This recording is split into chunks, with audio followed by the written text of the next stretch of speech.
Hey Brian, how are you? Good, Ravi, yourself. Doing great. Been looking forward to having you on the show. Thank you for so much for your time. Thank you for having me on. I hear it as you were saying before. You're going right from this podcast over into a sailing journey in Lake Ontario. Yeah, I'm heading down part of the National Yacht Club, and every Tuesday and Wednesday night go out racing with a group of people on Lake Ontario. So it's just a ton of fun, and you know, and competitive. Last night we were raced, we came in second, and I've been doing this for about 8 years now. Just going out and enjoying. Had a boat for a couple of years, but decided boat ownership wasn't for me. Right, too much work, and I just enjoyed the racing. So I raced with them. I've raced with them down in the U.S. I've raced in the Caribbean. So yeah, just enjoy the sailing. hmm I was listening to a podcast yesterday with Mark Zuckerberg on the Tim Ferriss podcast, and he was talking about like competition, everything from his fencing background to now, I think it calls it foil boarding. Right, where it's he's like he found competition being a great thing to push him even in his entrepreneurial journey, like being able to handle stress, being able to like take on personal strain and pressure, and also being an outlet from handling personal professional pressure, like having a place to like compete, allows him to thrive even in his professional journey. Do you Mm-hmm. find something similar? Oh, very much so. I mean, that is my outlet. Between sailing and cycling, those are my two outlets. To downtime, wind down, but then the competitive advantage. Like for me, sailing, I don't do it just casually. I enjoy the racing. Pushing yourself to the limits. I mean, you have the boat and the limits.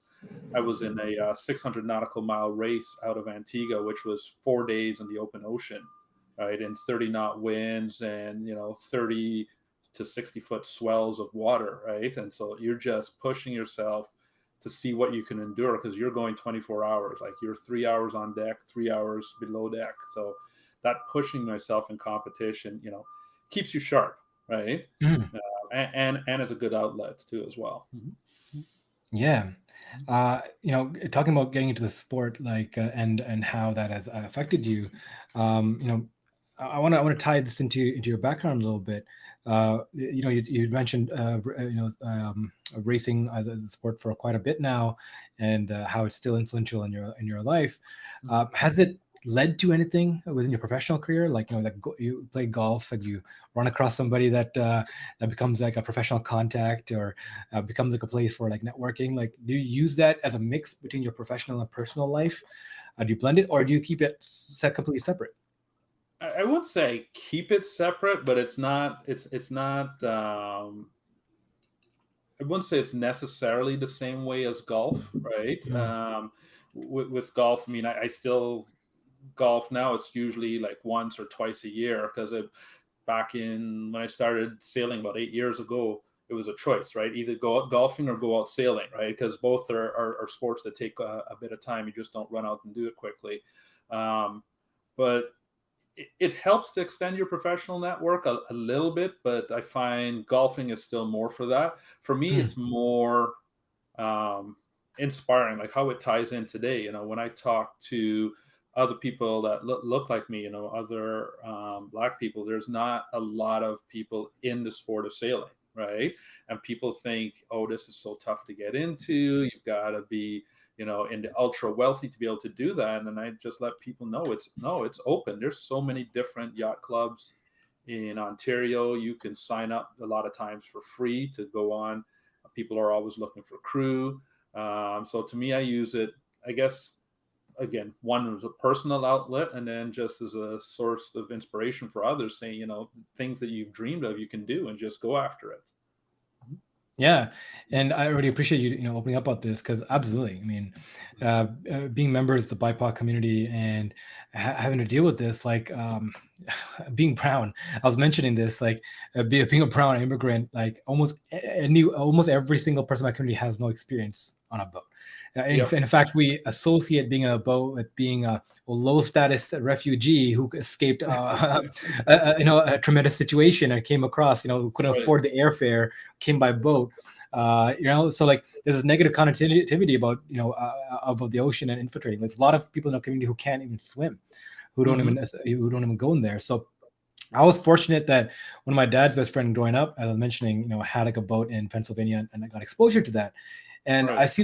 I see this as like very transformative. Like talking to my wife who didn't have anything like that, like I was fortunate to have parents who chased experiences, which Hmm. was again not something that immigrant communities did. Because of having that kind of impact in my childhood, now I am more comfortable as an adult chasing those experiences myself, right?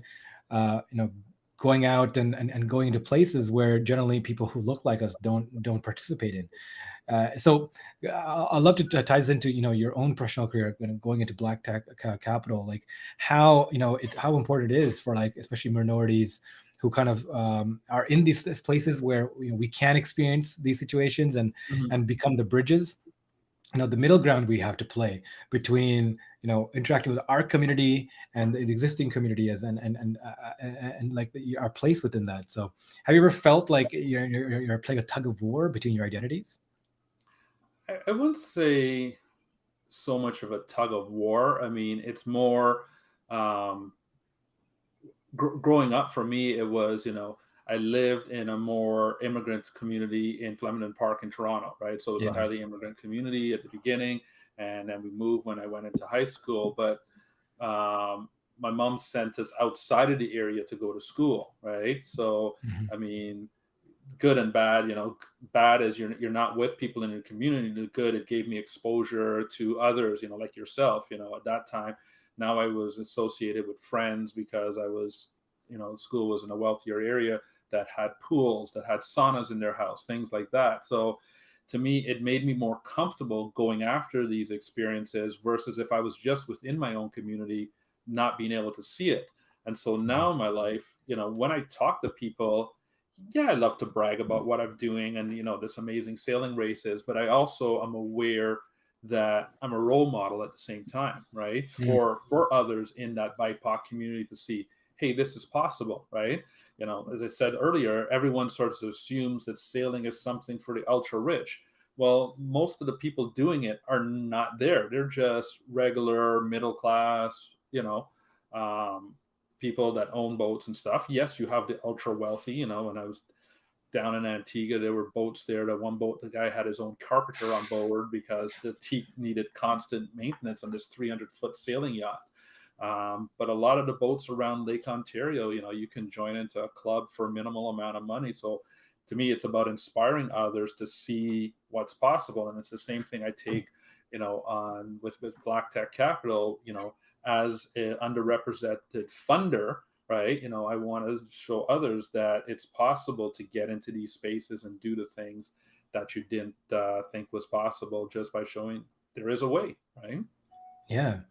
Mhm. Yeah, and I would love to flip into that conversation as well, with Black Tech Capital becoming a thing. Like, in Canada, there was a resurgence, especially in BIPOC and the Black communities, in how we resource our communities. Mhm. Used to be, oh, let's give these community centers in these underrepresented areas some funding. McDonald's will come in and do some kind of promotion at a high school and provide funding, and it's always in the sports, or maybe the Right, arts, right? That'll right. come into things. And then there was this, after the whole Black Lives Matter, Trudeau came out with this $2 million package. I think it was $2 million, 20 million, towards specifically, capital allocated for Black entrepreneurship.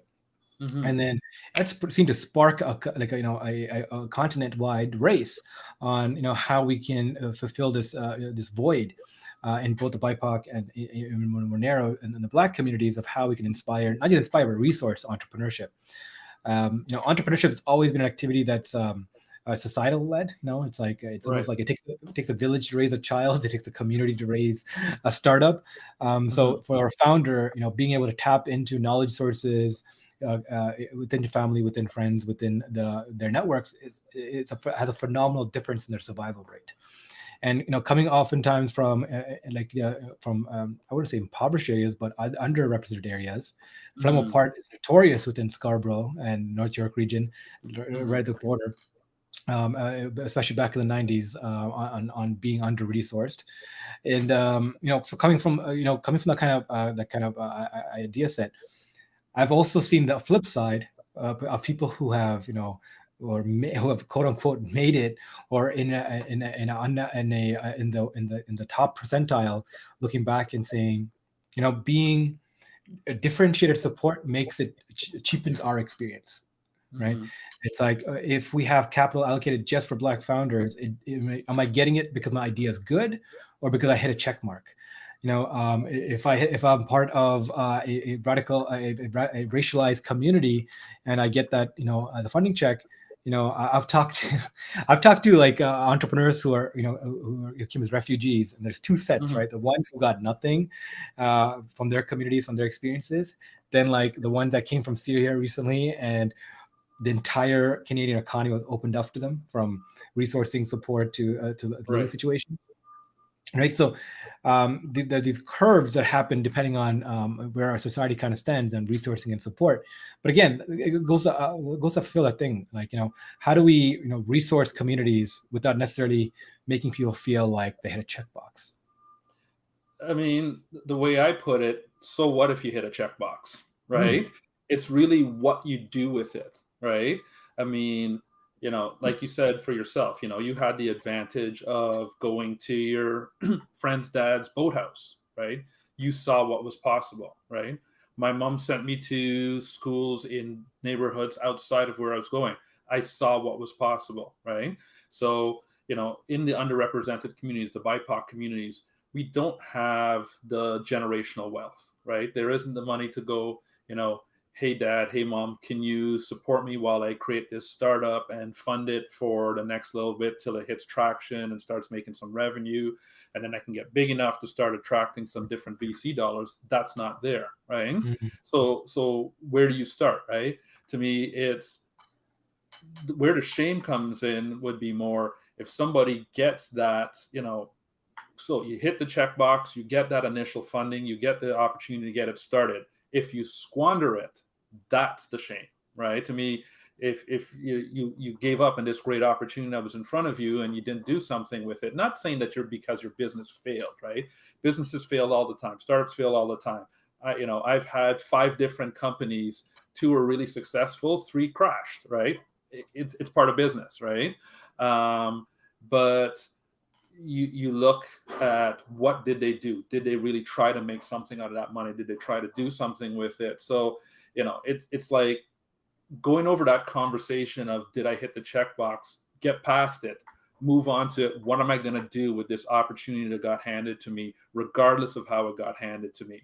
That's where I think the focus needs to be. mm. Mm-hmm. I love how you position that. Absolutely, I think that's truly what it is, right? Giving a leg up to people doesn't mean it cheapens the experience. It's like you give it an opportunity. Mm-hmm. Same reason you go to university, or same reason you apply to a competition, or you want to be in places where luck can find you. And Right. if the situation has changed to where you hit this kind of checkbox to get that scholarship, get that funding, get that leg up opportunity, take what you can of it, and then grow as high as you can. But just make sure you give back and provide support. Exactly. I mean, you mentioned, Black Lives Matter and bringing all the attention there, right? The attention is there, the spotlight's there, government funding is there that's going out to uh, Black founders, underrepresented founders. There's now even funding coming for funds for underrepresented groups and underrepresented partners in funds, right? To me, it's like take advantage of all of us, those of us that are immigrants, right? Some of us came here through adversity, like our parents had to leave, but others, when my parents and I left Guyana, we were quite, in the middle class. So a lot of times you're giving up stuff. You usually couldn't bring money out of the country. So they Mhm. gave up something because they wanted to take the opportunity that was available in Canada for their children. That's let's make the most of that, right? So to me, Mhm. again, doesn't matter where it comes from, where the opportunity comes, how it comes, right? If there's guilt being felt out there and there's money being poured in, okay, right? Yep. Let's level the playing field and take advantage of it. I mean, even with everything going in, we're still, the BIPOC community is still at a significant disadvantage and still not up to equality and par. So there's still a long way to go, and let's just keep going from it, right? And again, focusing more on what to do with the opportunity than worrying about how it came. Mhm. Yeah, I love that. I love that sentiment a lot. So let's talk a little bit more about your motivations and how you got to doing everything that you are. Can you give us a little bit of your background? Where'd you go? Like how you develop as an entrepreneur into a VC? Yeah, for me, I would say entrepreneurship started early for me. I mean, I was fortunate that I came from a background of entrepreneurship. My grandfather had a hardware store, ran a hardware store back in Guyana. This is on my dad's side. My great grandfather on my mom's side ran a pharmacy. So, being especially a black person in Guyana at that age, having their own pharmacy was something. So it was there in the blood, right? Mhm. And then my dad was an entrepreneur, though my mom was more the traditional route, a teacher, and so on. But that entrepreneurship bug was there early. I remember my first business was in Flemington Park, going in to Don River, fishing out golf balls, cleaning them up, and selling them back. And to this day, the prize golf ball was a Jack Nicklaus Golden Bear that we could sell for $1. So that entrepreneurship journey started early, and again, it started off with education in for more formalized. I'm engineer by schooling. Loved engineering because I love doing things, tinkering things, um, trying out different things. But even on that journey, when I was in university, was into alternative fuels. So I was part of a team doing a high mileage vehicle back in third year.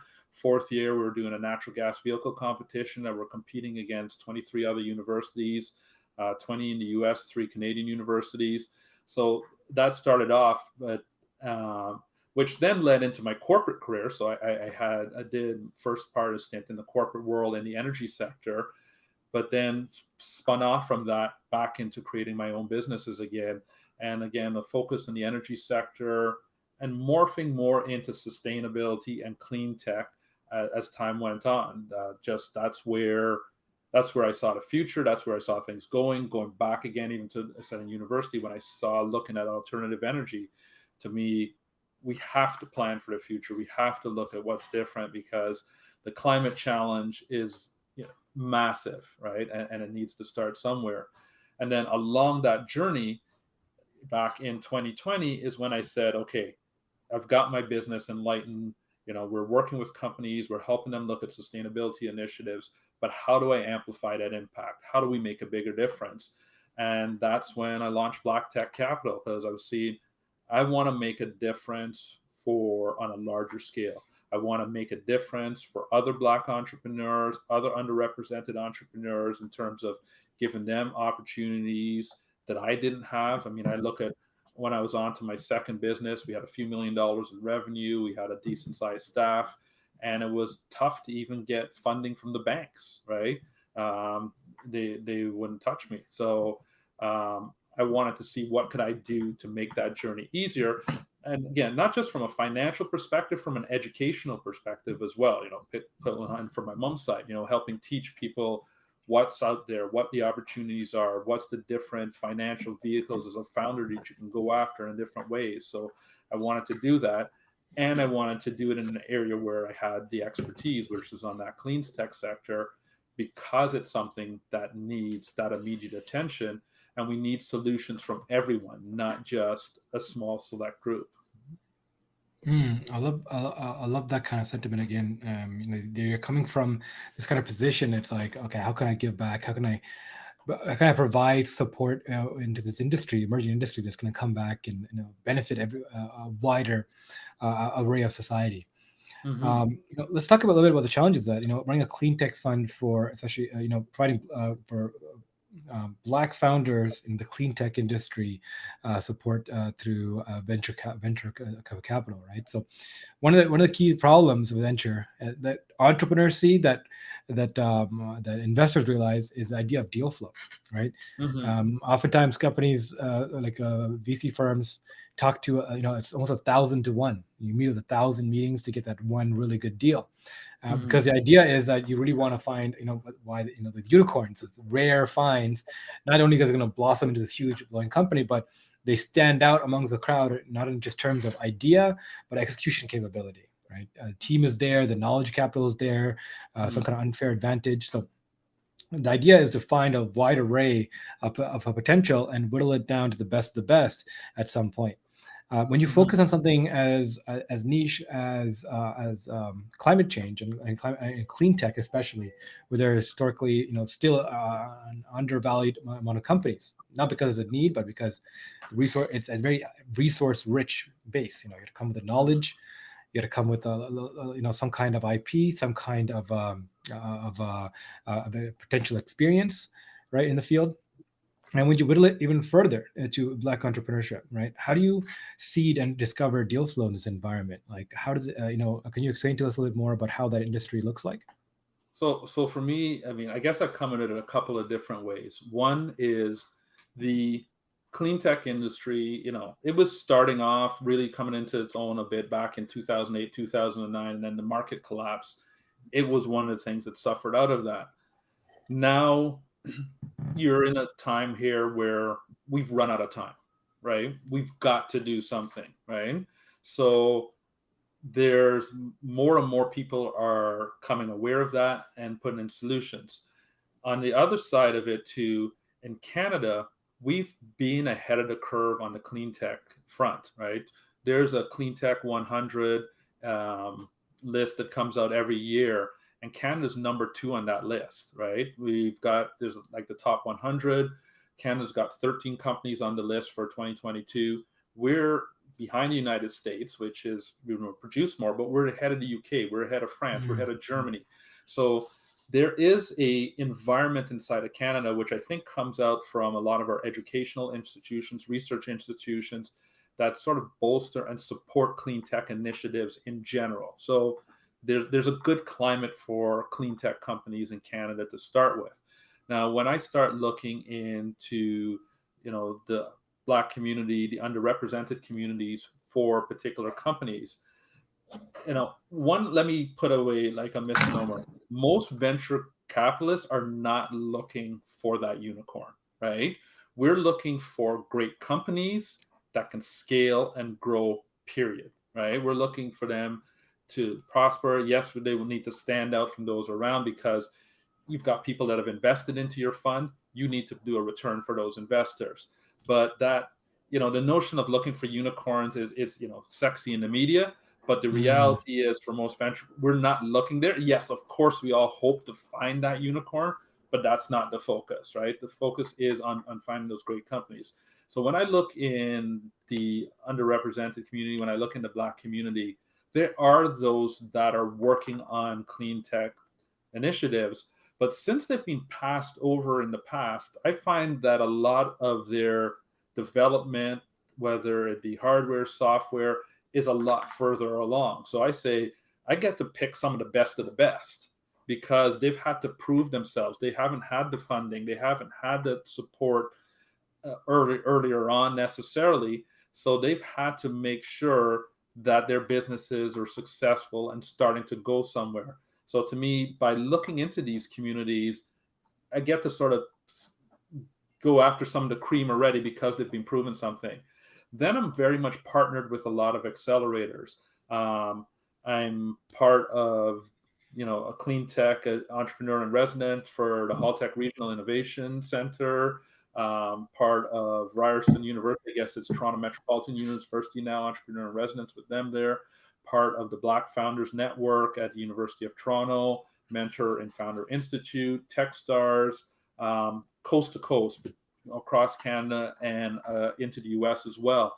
So to me, when I'm looking at companies coming out of accelerators, they've already gone through some rigor, right? They've already gone through had to prove at least to a certain level getting there. So it makes it easier versus, pitch decks coming to me randomly, right? So I tend to look at it that way.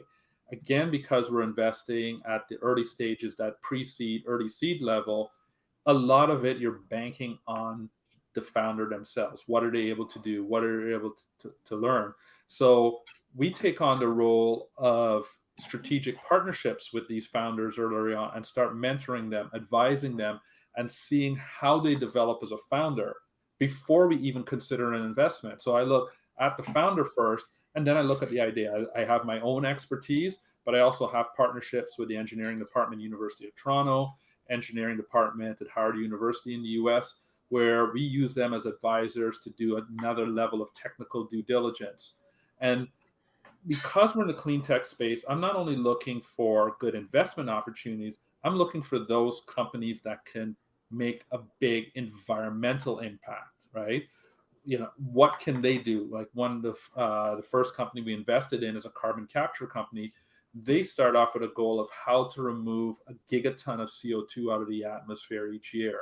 So I'm looking, so when I'm saying I'm looking for unicorns, I'm looking for those unicorns in the sense that are doing big environmental things, and I know they'll generate the revenues out of that. So that's our approach, right? And then we work with the companies. We're not a venture fund that just invests and hope these companies do well. We connect them through our networks to strategic partners, whether those be for customers or different aspects of what we need. And then we provide a lot of the rudimentary support in terms of things like HR, IT, because we want call the things you need to do to run a company, all the stuff that I learned a lot in the corporate world. We're also providing those for our startup companies as well, so they don't have to go and hire, fractional this, fractional that, right? That support is there, and we really work on helping those companies succeed rather than leaving them on their own. I mean, it's that whole community aspect of building that around them and building them to be able to grow, rather than, hey, let me see what you can do. If you do well, great. If you don't, I've got 10 other companies that I'm betting on. Mm-hmm. I love that. I mean, Bryan, it's so refreshing to hear, because traditionally VCs talk about investment as they're buying at a discount for the next round. They're really buying off a speculation instrument. Right. And that's what unicorns really are. They're like the diamond in the rough, in the sand, that if they found can lead to a huge return, and they're buying in at an early level. There was this great article written in 2015 called "Dragons Over Unicorns." Right. And the concept, I think, was stop looking for speculation instruments, find revenue producing instruments that can become as an established enterprise. Right. Like Google, Facebook, who not just speculate, return, and then flop or bring down, but actually can generate revenue over time. So I love this idea, and I see this a lot in like a lot of early stage startups. Early stage venture now, in the last year and a half, is almost launching like a mini incubator or like a base camp or a boot camp through their VC. So it's like, come through our own mini program, hit through the milestones that we put you through. Let us condense some of our knowledge into you and our own expertise, so we can build a deeper relationship, understand how you work. And then the capital is not just like a bet we're making or like a reward, but a concentrated effort between two parties to grow this thing together. Exactly. I mean, you look at some of the unicorns out there, and I don't want to single out any of them, but how many of them are unicorns on paper but still are revenue negative, right? They're not profitable businesses. Whereas I prefer the approach of, look for those, as you said, look for those businesses that can generate revenue, that can be profitable. And when to use your diamond analogy, to me, it's like, let's find those diamonds in the rough and really polish them and help them to shine and do well, right? Because I'm looking more at the potential. Yes, there's speculation. There's always speculation in when you're looking at business, but how can you give them the best chance to succeed overall, versus speculate and sit back and just play the odds. Yeah. Perfect. So I love that. I love this motivation you came with developing BlackTech Capital. How you found on the other sides of the curve? I mean, building a VC firm is itself entrepreneurial. You have to get your own LPs and investors come in. You have to build this kind of Mhm. security and develop that. Like, how is the trials and tribulations of becoming a VC looking like? Is it worth it? Is it worth the struggle? Is it worth the struggle? The short answer is yes, right? Is it a struggle? Of course, right? It is a similar entrepreneurial journey. I mean, it's learning all the different aspects. It's learning where to connect to investors, how to talk to them, how to go after it, how to keep um, growing it. I mean, I'm not looking. It may sound, you know, to me, I'm not looking at it just from a financial reward. Of course I am. I'd be lying if I say you're not, hoping for some big upside and to make something out of it. But at the early stages in a VC fund, especially for a smaller one, there is no big upside at the beginning. The upside comes, when you're 5, 7, 10 years into it. So the future is still yet to be delivered.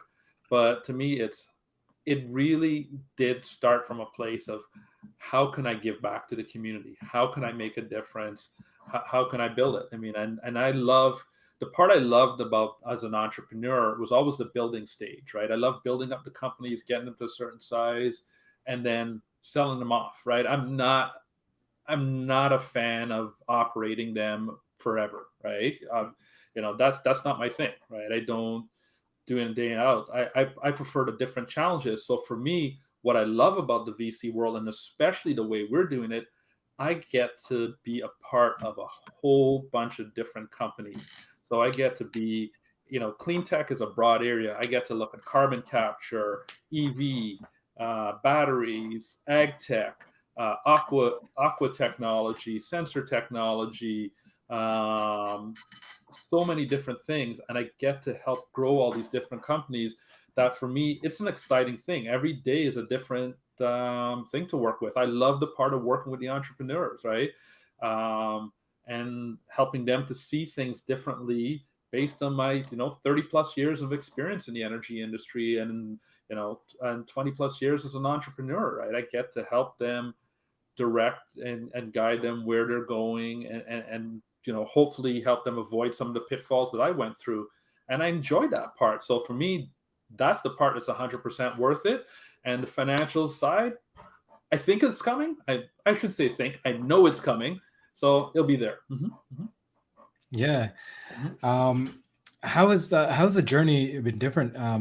Being from being a traditional entrepreneur to being like a VC, because everyone looks at when you have that VC title, they treat you differently. It's Mhm. almost like this angel will come down who has some magic fairy dust that can propel you forward somewhere. So it's like they literally, oh, you're an investor. They give you this kind of treatment. Has Right. that opened doors for you? Has that shifted how people provide information to you? They get into pitch mode, for example, right away, right? Like, how have you dealt with currently with that transition? I mean, you get that with, yes, I see more founders coming to me, whether they connect to me through LinkedIn or they hear about me, especially BIPOC founders, because they're saying, Mm. wow, there's somebody that out there that looks like me that's an investor. Yeah, I'll get a lot of those. And, sometimes it's hard to say, no, you don't have anything that's investable right now, right? But I always try to leave someone with some advice on where to go. So, yes, I get different treatment from founders than, because they're looking for you. They're looking for, you're saying that hopefully to be that fairy godfather, that's going to come and sprinkle some money dust on them to help them grow. But at the same time, a lot of the journey is very similar to entrepreneurs. When you're going out there and talking to potential investors, you got to go through the same things: your pitch deck, your data room, making sure all that's in order, your due diligence pieces are all in order. So a lot of it is very similar. However, the other side that's different too, in the Canadian ecosystem, there's very few of us that are focused on Black founders. Like, there's a handful. And when I say a handful, there's about 5 of us that are creating or have created our own venture funds focused on BIPOC founders. And so it's exciting to be at the leading edge of that, right? I mean, Mhm. in the US, it's a there's still a long way to go, but it's a much more developed community. Here in Canada, we're on the leading edge, coast to coast. I know everyone. Like we're just at Afrofest on the weekend, and the bunch of us that were there that are in this space, we run into each other, and then we're hanging out together, right? It's hanging out with Melissa Allen from Capital M Ventures, and Sunil Sharma over at TechStars, right? And then about a group of founders and a group of Nigerian founders listen to a Nigerian band, playing that. So it's neat to be in the elite, if you want to call it that way, right? Because elite from the perspective of it's a unique group, so it's nice to be part of that and part of a group that is focused on making a difference and focused on making a difference for emerging founders from the underrepresented communities. So Mm. in that way, treat it differently. And as I said, in other ways, when you're out pounding the pavement looking for investors, it's no different than any other founder's journey. Yeah, when we first met, you talked about, like most of our conversation was centered around there were different problems that Mm-hmm. our planet is going to go through over the next decade. It's projected the highest amount of recorded wildfires, hurricanes, extreme weather phenomena. We Mm-hmm. talked about, shoreline loss, islands that have disappeared, rising sea waters, changing temperatures, like all these concerns that are happening to affect us, and all this research that our industry is making these weather events and this climate change extremified to a higher degree. Right, there's a lot of back and forth on if it's man-made or not. Mm-hmm. Regardless, the climate is changing, and Mm-hmm. we've grown into a species enough to impact our planet at a massive level. Now, Mm-hmm. what is your vision? What do you see? Where do you see we get out of this, or how do you get through this? Like, where do you see the next 10, 20 years looking like? Are you I positive? Are mean, you hopeful? I'm always hopeful. I'm always positive, and we're gonna have tough times, right? I Yeah. mean, reality is, yes, you're gonna see, as you said, more wildfires, more hurricanes, more extreme climate events. Though the reality is, we'll have more good days than bad days than any given year, but you will have those extreme events. You're going to see climate migrants, right? Whole communities, or the islands is a good place to look at, right? A lot of those places will be underwater due to sea level rises, right? But even coastal cities in major centers, New York is below sea level, Florida, Miami is below sea level. Miami right now, with certain tidal conditions, water starts coming up out of the sewers, right? New York, the subway system sea flooding. So you're going to see more of these extreme events. And that's where I credit some of my background. I came out of the natural gas industry, and when we were in their design, and we were looking 30 years into the future.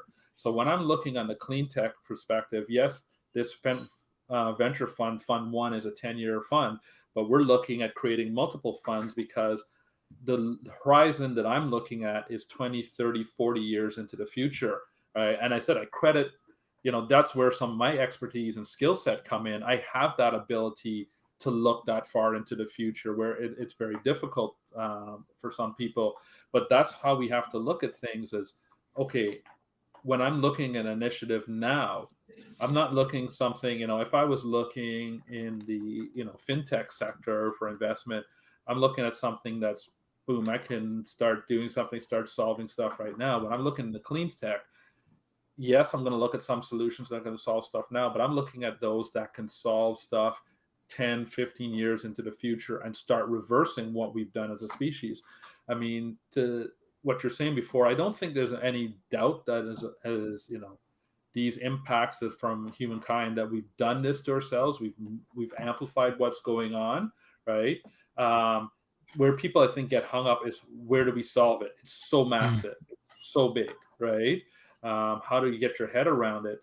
And that's where you need people with the expertise, and then be able to fund those, to be able to say, okay, let's pick at this area, and start taking them down, right? So that's why, as a venture fund, I could have said, hey, any BIPOC founder we're willing to fund, but I knew this was a sector that I could make a difference in because of my expertise in it, and it's really just, okay, let's tackle this area. Is it carbon capture? Okay, this company that we've invested into, they're going to be commercialized in 5 years, right? They're going to start making a difference, 5, 6, 7 years out. Great, that's going to be that. This company over here, they're focused on a different EV battery technology. They're going to start making differences for people that are in grid insecure places in the world. They're going to start doing some stuff now.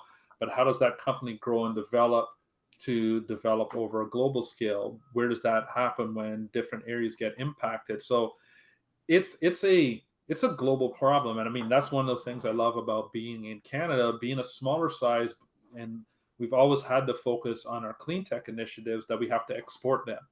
So I look at companies that can grow their technologies to something on a global scale because it is global. And it's a big challenge, right? I don't have the solutions. There's no one person has the solutions, and hence focusing, let's make sure that we're going to all the different groups when we're looking for solutions, because we wouldn't want to say, hey, this next great innovation that's going to help save our planet was bypassed because the person was a Black founder or was a brown founder. How much of a shame would that be? All right. So let's make sure we're tapping everyone. To me, to say positive, I believe the technological solutions are there right now or there to be found. It's just, being able to fund and find those and get them there. I think it's solvable, but yes, we will have hardship and heartache as we get there. Mm-hmm. Yeah, one of I think the case studies that it's being revolved around on TikTok actually. There's a lot of like amateur historians, if you will, who bring this to light.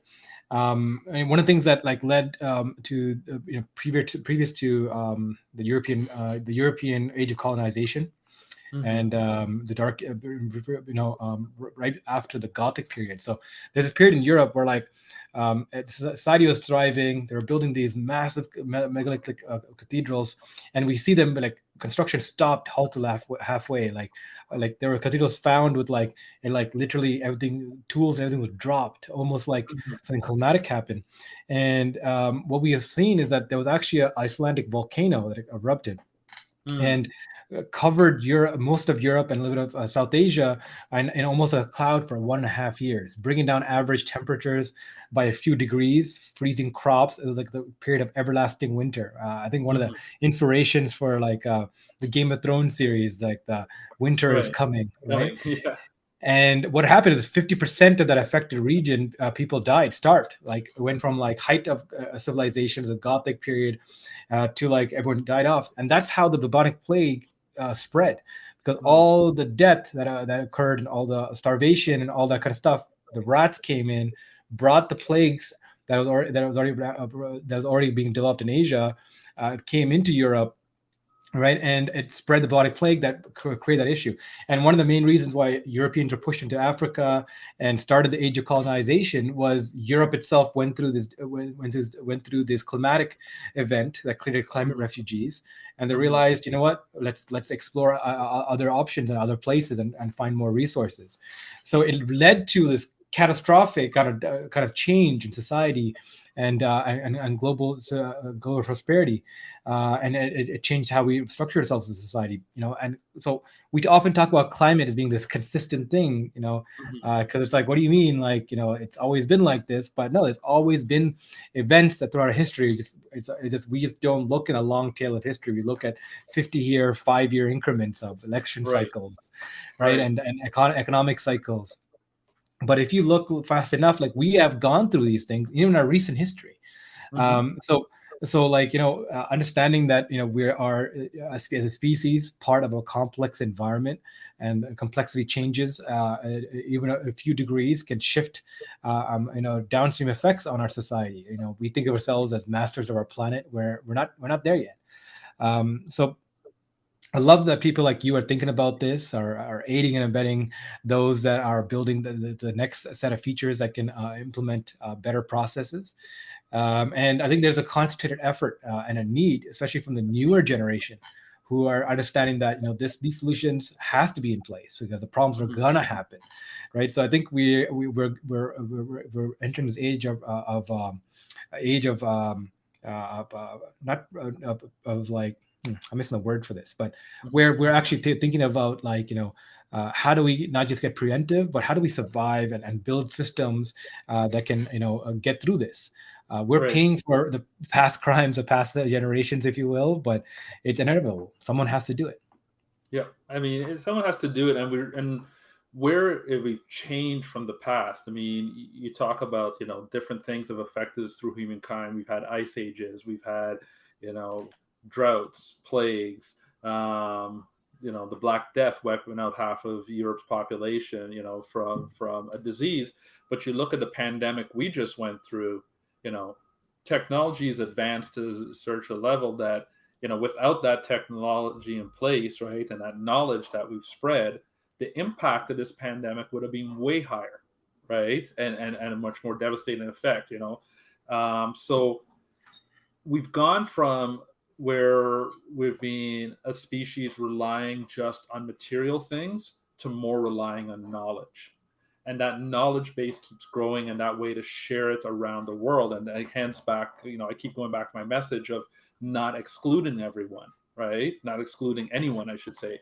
So making sure that that knowledge is spread wider. Yes, we've had climate impacts from, yeah, if a major volcano goes off again, that could have significant impacts and go back from global warming to cooling, right? So you never know how things can shift, but that ability to share knowledge and find new technology solutions, because what happened in Europe is when that wipeout happened, a lot of the knowledge base got wiped out as well with it. And so you stagnate and fall back. Same things has happened in Africa, with a lot of the societies were majorly advanced over time, and major catastrophes have set them back, right? Um, whether it's in, Eastern Africa, Sub-Saharan Africa, or those cycles have gone on. But I said, what's unique now is that ability to share the knowledge around the world, so that if something gets wiped out or in one area, it's not lost. So we now have that ability to build on ourselves, for good or for bad, that we never had in the past. So I think we are now at an age where, no, we're never going to be, or may never be, or far from being right now, masters of the planet and what it's doing. But to be able to recover and react to things, I think we can do a lot faster than we ever have. Absolutely. Brian, this has been amazing. I love this conversation. I think we took it in some interesting directions. Thank you so much for your time, and thanks for coming on the show. You're very welcome. It was a great conversation, from sailing to climate change to underrepresented communities, covered it all. I could keep going on this for hours, but thank you very much for having me here. I mean, that's part of it. I said, going back for me to my background, the other side of being that teacher, that's what I love doing. I love educating people. I love, telling people what the different things and the opportunities are, and then people will take that and run with it and go different places and do amazing things with it. So I love being able to share that and spread that message out there. Mm-hmm. Absolutely. And we'll end with this. Where can people find you and follow your journey? Easiest place to find me is on LinkedIn. Just Bryan Duarte, Bryan Duarte on LinkedIn. That's the best place to follow me. I'm on Twitter as well, but not as active on there. So much more active on LinkedIn. You can follow that. You can, as BlackTech Capital, more and more investments, you'll be able to follow that great in the future in more detail. But right now, LinkedIn's the best way. Mm-hmm. Perfect. I agree. That's a space for all entrepreneurs and everyone supporting that. So, thank you, Okay. Brian, again, and we'll see.